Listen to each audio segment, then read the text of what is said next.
नैनी आँखा झरना sorry case नाका बेली चाल पिपल पाते ओठ 32 गुणलाई जित्ने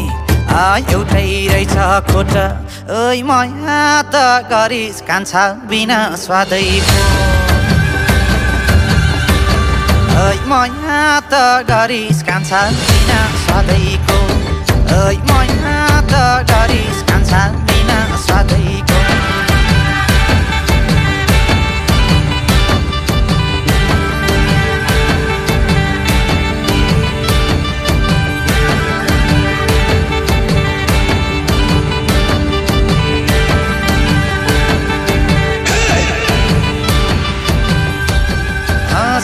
सत्र पुगेपछि भैँसले खुट्टो हाल्छ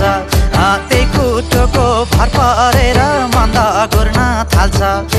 खाल्दा